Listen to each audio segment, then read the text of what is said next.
नमस्ते. आपण पाहता विश्व न्यूज मराठी. या बातमीचे प्रायोजक आहेत विनाश कैलास शहा सराफ अकोला. स्वातंत्र्य गप्पा गेल्या वर्षी निंगायचे झाले आणि आज 1 वर्षाला त्यांचं स्मरण दिन इथं आपण सगळे करतो. त्या निमित्तानं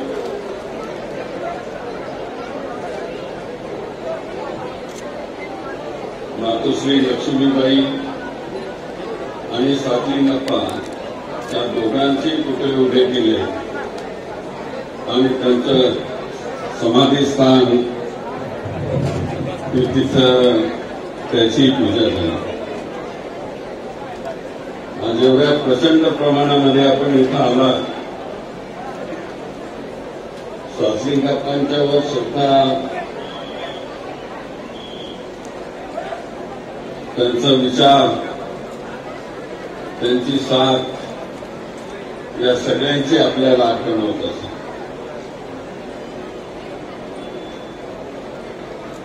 माझा दुधनी आणि स्वातंत्र्यप्पा यांचा संबंध 1970 पासून. मी पहिल्यांदा जेव्हा स्वातंत्र्यप्पाने भेटलो ते नामदेवराव जगतापांच्या बरोबर इथं SR दमानी त्यावेळेचे आमचे खासदार त्यांच्या प्रचाराकरता म्हणून मी इथं आलो होतो आणि त्यावेळेस त्यांची ओळख झालेली होती. एक असा बलाढ्य माणूस, पांढरी टोपी, नेहरू शर्ट आणि धोतर अशा प्रकारचा साधा त्यांचा पेहराव, पण त्यांचं व्यक्तिमत्व दृष्टी पहिल्याबरोबर माणसाला भावून सोडायचं. पण ते नुसते व्यक्तिमत्वाचा त्यांचा प्रभाव नव्हता, तर या सगळ्या भागामध्ये त्यांच्या विचाराचा खूप मोठा प्रभाव होता. मी इथं अनेक निवडणुकांच्या माध्यमातून इथं आलो. सुरुवातीच्या काळामध्ये अनेक आमचे सहकारी खासदार सुरतरतन दमानी,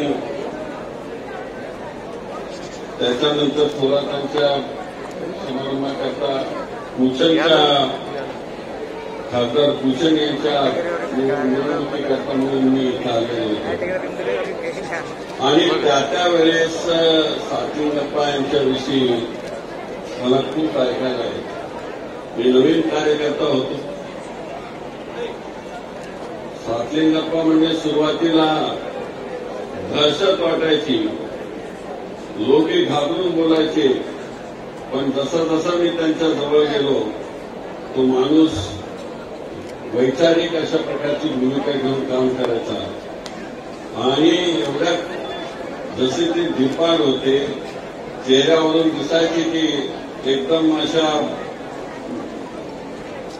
पैलवानी पेशातला माणूस, पण विचाराने आणि कर्तृत्वाने ते तसे कोमल होते. जिथे कोमल असायचे तिथे कोमल असायचे, पण जिथं रुद्रही व्हावं लागत असे तिथे ते रुद्रही व्हायचे आणि आपल्या विचाराने त्या माणसाला थंड करायचे. आत्ताच ते आमच्या भगिनींनी सांगितले की या ठिकाणची तंटा मिटवण्याकरता म्हणून सगळे लोक यायचे. मग तो हिंदूचा असो, कन्नडी असो, दलित असो किंवा आणखी मुस्लिम समाजामधला असो, हे सगळे सहकारी त्यांच्याकडे तंटा मिटवण्याकरता ते प्रामुख्यानं सगळ्यांची विचारपूस करायचे आणि कुठे योग्य प्रकारचा न्याय द्यायचा आहे ते न्याय देण्यासाठी सातत्याने काम करत. मला वाटतं की गेल्या जवळजवळ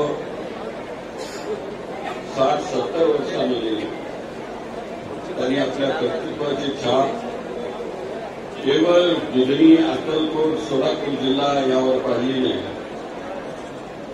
तर त्यांची संपूर्ण छाप संपूर्ण महाराष्ट्रावर होती आणि ह्या सगळ्या महाराष्ट्राच्या राजकीय प्रक्रियेमध्ये मग कधी मंत्रिमंडळाची स्थापना होत असेल तर कधी या ठिकाणी उतरपुतर होत असेल तर त्या वेळेस आम्ही सगळे स्वातंत्र्याचा विचार घ्यायला आम्ही येतो.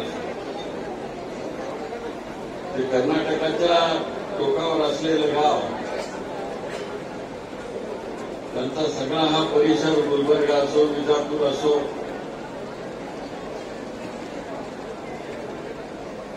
लोक इथे यायचे, त्यांचा विचार ऐकायचे. पण स्वातंत्र्यापाणी विशेषतः गुलबर्गा विजापूर आणि सिंदगी वगैरे या भागामध्ये त्यांनी काँग्रेसचा प्रचार आपल्या बसल्या बसल्या त्यांनी काँग्रेसचा प्रचार केला. एक काँग्रेसचा प्रकार, अशा प्रकारचा निष्ठावंत नेता त्यांनी आयुष्यभर काँग्रेसशिवाय काही पाहिलंच नाही. आमच्या सारख्यांच्या पुढं हे मोठं उदाहरण होतं की एक कठीण वादळ आली काँग्रेसमध्ये, आणीबाणी आली, अनेक लोक पळून गेले, पण स्वातंत्र्याप्पा ताठ मानेने काँग्रेस पक्षाबरोबर उभे राहिले आणि काँग्रेसला पुन्हा पुन्हा इथून निवडून दिलं. ही त्यांची शक्ती होती आणि ही काँग्रेसची शक्ती.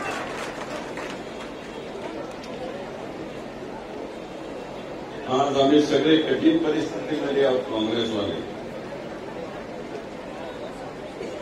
अशा परिस्थितीमध्ये स्वातंत्र्याची सातत्यानं आठवण होत राहणं साहजिक आहे. कारण अडचणीच्या काळामध्ये त्यांनी मार्केट कमिटी सांभाळली, अडचणीच्या काळामध्ये इथली नगरपालिका त्यांनी सांभाळली. 5 वर्ष झालं कुणाला तरी नगर परिषदेवरून ताबडतोब घरी पाठवतात. तिथं 28 वर्ष आपल्या नगरपालिकेचा अध्यक्ष म्हणून त्यांनी काम केलं आणि ही काही साधी गोष्ट नव्हती. लोकांची कामं केल्याशिवाय लोक उभं करत नाही. पण मी अडचणीचा उल्लेख याकरता केला की आणीबाणीच्या अगोदर देखील काँग्रेसमध्ये जी वादळं झाली त्या वादळात आपल्या फॅमिलीमधल्या मुलांसह त्यांना शिक्षा दिली, त्यांना विजयी करण्याच्या कामी त्यांनी सहयोग केला. स्वातंत्र्याप्पा म्हणजे आमचा आधार होता. आम्ही नुसती मुंबई दिल्लीमध्ये बसून त्यांना सांगायचे की मेत्रे साहेब, तुमच्याकडे अमुक माणसाला पाठवतो, त्याला निवडून आणायचंय, काही काळजी करू नका म्हणायचे. आणि आम्ही पुणे महाराष्ट्र प्रदेश काँग्रेस कमिटी असो किंवा ऑल इंडिया काँग्रेस कमिटी असो, त्यांना बाजूला ठेवून ते सातत्यानं निवडून आणायचे. मला माहिती आहे की अक्कलकोटमध्ये माणिक हा आमदार होते. त्यांच्या वेळेस जरा कठीण भीती मानी, त्यांच्या वेळेस थोडासा कठीण प्रसंग होता. तर त्यावेळेस त्यांना सांगितल्यानंतर काळजी करू नका म्हणाले ते. आणि बीटी माने देखील येऊन महाराष्ट्र प्रदेश काँग्रेस कमिटीमध्ये आता मला काळजी भेटली म्हणून त्यांनी सांगितलं आणि स्वातंत्र्याप्पा मेत्रे ते माझ्याबरोबर आहेत अशा प्रकारचा त्यांनी त्या ठिकाणी विश्वास दिला. कठीण काम होतं. एका दुसऱ्या वेळेस तिथं अडचणी झाली. मध्यंतरीच्या काळामध्ये तिथं तुमचे एक मुस्लिम आमदार निवडून आले, आताही दुसरे आहेत. पण निवडणुका म्हणजे त्या कधी विजय होतो, कधी विजय होत नाही. पण जी माणसं तत्वाला सोडून जातात त्यांचं थोडे दिवस चालतं, पण मग घरीच बसतात. तर आमचे हे सीताराम म्हेत्रे कथित प्रसंग आले त्यांच्यावरती. आता ह्या काळामध्ये देखील मला आठवत होतं की म्हेत्रे साहेब आले की सारखं त्या मतदारसंघामधलं काम ते सांगत बसायचं. आणि मी देशाचा होम मिनिस्टर होतो, पण त्यालाही ते कामाला लावायचे. त्यांनाही कामाला लावायचे. तर त्यांच्यामध्ये एक कला आहे. वडिलांच्याकडे ती कला होती आणि सिद्धाराम यांच्याकडे ती कला. तर कधी आपण असे दरिद्री असतो या अशा माणसाचा देखील पराभव होतो.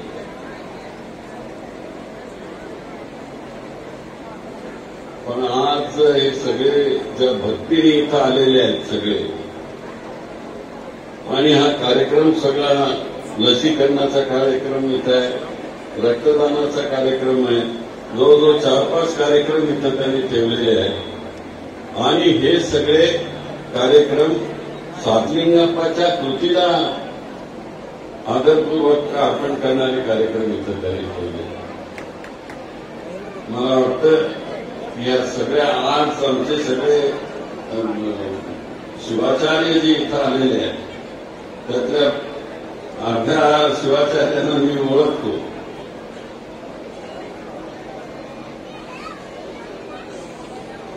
पण ते देखील अनेक वेळेस हतबल होतात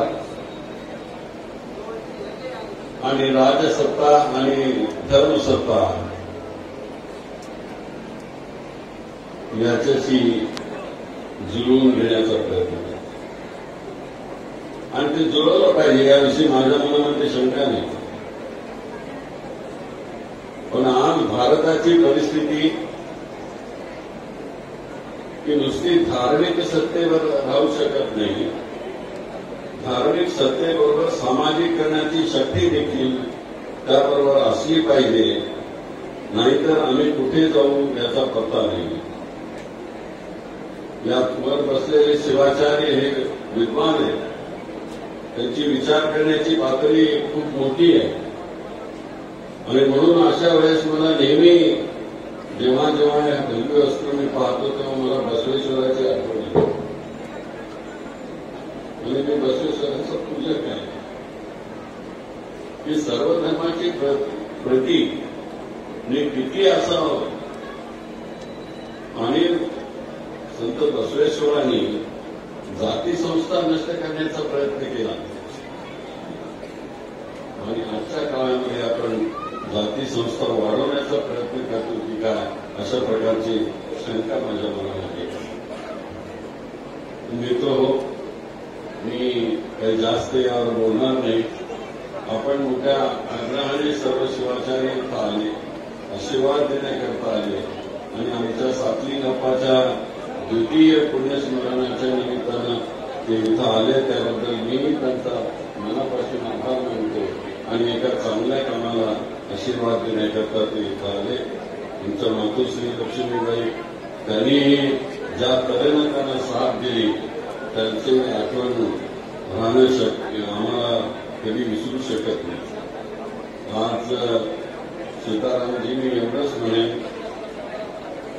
की आज या प्रथम पुण्यस्मरणाच्या दिवशी लोकांची एवढी जी वर्दळ आहे ती बघितल्यानंतर मला एवढंच वाटतं की लढते राहो, पराभव येतात आणि निघून जातात.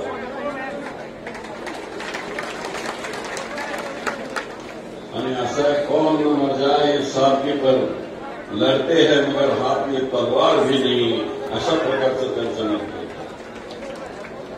मला पुढच्या कार्यक्रमाला जायचंय म्हणून मी विनंती केली की मला प्रथम बोलू द्या. आणि मी डॉक्टर पंडितजींचं थांबणार आहे. त्यामुळे मी आपल्या सगळ्यांची क्षमा मागतो आणि मी रजा घेतो. मी पुन्हा एकदा सातलिंगप्पांना आणि मातोश्री लक्ष्मीबाईंना श्रद्धांजली अर्पण करतो आणि मी रजा घेतो. जय हिंद, जय महाराष्ट्र. महाराष्ट्रासह संपूर्ण देशभरातील लेटेस्ट बातम्या पाहण्यासाठी आजच आमच्या विश्व न्यूज मराठी यूट्यूब चॅनलला सबस्क्राईब करा आणि बेल आयकॉन प्रेस करा. तसेच आमच्या www.vishnewsmarathi.com या वेबसाईटलाही अवश्य भेट द्या.